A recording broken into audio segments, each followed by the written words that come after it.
রাঙ্গুনি উপজেলার পদুয়া ইউনিয়নত বাসিন্দা মৃদুল দে নামের ৬০ বছর বয়সী এক বৃদ্ধের মরদেহ ফটিয়াতুন উদ্ধার করা হয়। বুধবার দুর্য পটিয়া মিরবান্ডার গেটের ফাঁসতুন তারা স্থানীয় উদ্ধার করে চট্টগ্রাম মেডিকেল কলেজ হাসপাতালত পাঠাইলে তারা কর্তব্যরত চিকিৎসক মৃত ঘোষণা করে।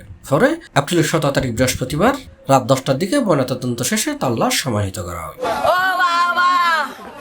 তোরা গোসামালি না পারলে আমার মামার বাড়ি যাইতে রে বাবা। ও বাবা তুমি কাম কিনলে নিহতর পরিবার স্থানীয় দাবি, নিহত বৃদ্ধর নামে ৮ বছরের এক শিশু কন্যা নামজারের শ্লীলতাহানির দায় দিলি এই অপমান সহিত নভারি তিনি আত্মহত্যা করছি। গত বৃহস্পতিবার বিকালে বৃদ্ধরে মৃত্যুর প্ররোচনা এবং ষড়যন্ত্রের প্রতিবাদে এলাহাবাসীর উদ্যোগে পশ্চিম কুরুশিয়া গ্রামত মানববন্ধন, বিক্ষোভ মিছিল ও প্রতিবাদ সভা অনুষ্ঠিত হয়। এটা স্থানীয় জনপ্রতিনিধি এলাহার সর্বস্তরের জনসাধারণ অংশগ্রহণ করে। তবে পুলিশে হয়ে লাশের ময়নাতদন্ত রিপোর্ট আইলে মৃত্যুর হারও জানা যায়। আজ আমার প্রতিশোধ চাই আয় বাবা। আজ আমারে মাইতে হয়েছে, আমার গে আরো মারছে বাবা।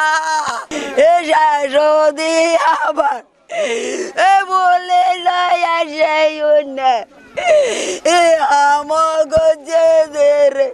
আরো রে ইতর মেয়েরা বেড়া দিচ্ছি বলে তেমন কিছু খারাপই ন করে, শুধু বেড়া দিচ্ছি আদর করছি। এখন তারা খারাপ মনে করছি, ভুল গুজরতে করছি। আর ক্ষমা চাই। এখন আরো রে ২০ খাই বহর ৫ খাই বহর বাজি ওনারা কেন মাক বই দেন। তারা ফলসল মানুষ, ওনারা জানন, ওনারা আর আগের তুলনাতে দেখেইছুন। এখন ২০ খাই বহর এখন কি করিবেন, বাড়ির সমস্যার সমাধান করে দিয়ে ফেলুন। হয়তো না হজি না আর সমস্যার সমাধান করতেন না। ইন মরতোয়ালার হাত গেই গই মরতোয়ালের সমস্যার সমাধান করবে। এখন আর কিছু নাই। জানা গিয়ে উপজেলার পদুয়া ইউনিয়নের পশ্চিম কুরুশিয়ার হালিফার বাসিন্দা জনে মৃদুল দে সম্প্রতি প্রতিবেশীর ৮ বছর বয়সী এক নাতনিরই আইসক্রিম কিনে দিয়ে মাথা হাত বলে দিয়ে এই ঘটনার কেন্দ্র করে শিশুর পিতা শ্লীলতাহানির অভিযোগ করে বৃদ্ধ মৃদুল দ্বারা শারীরিকভাবে নির্যাতন করে। আর ঘটনার ৫ দিন পর মৃদুলের বিরুদ্ধে দক্ষিণ রাঙ্গুনিয়া থানার শ্লীলতাহানির অভিযোগ করা হয়। অভিযোগের প্রেক্ষিতে বৃদ্ধ মৃদুলের বাড়ির পুলিশ তদন্ত করতে যায়। এই ঘটনায় বৃদ্ধ মৃদুল রাগ খুব এবং অভিমানে গড়সারি হড়ে যাইগুই ফরে ফটি উপজেলার তারে অবচেতন অবস্থাত পায় স্থানীয় হলে। খুব ভালো মানুষ আছিল, দেশ বিদেশে কাজকর্ম করে হয়তো তো ইহারা এই শুধু আইসক্রিমের হারান যে মিদলের এই ঘটনা ঘটিল ইয়ান আর সুষ্ঠুভাবে বিচার চাই। মন্দির ইয়ানত সারাক্ষণ সর্বক্ষণ ঈদ বই দেখতু, ইয়ার সেবা যত্ন করতু। এ মানুষ যে আজ কি হারণে গিয়ে ওনারা হাসা ওনারা জানন, ওনারা সুস্থ বিস্তে চাই। এই যাবৎ আমার মেম্বারি চলাকালীন সময়ে ওনার কোনো ধরনের বিশৃঙ্খলা এবং কোনো ধরনের অসামাজিক কার্যকলাপে উনি লিপ্ত ছিলেন না। উনি খুব ভালো একজন মানুষ ছিলেন।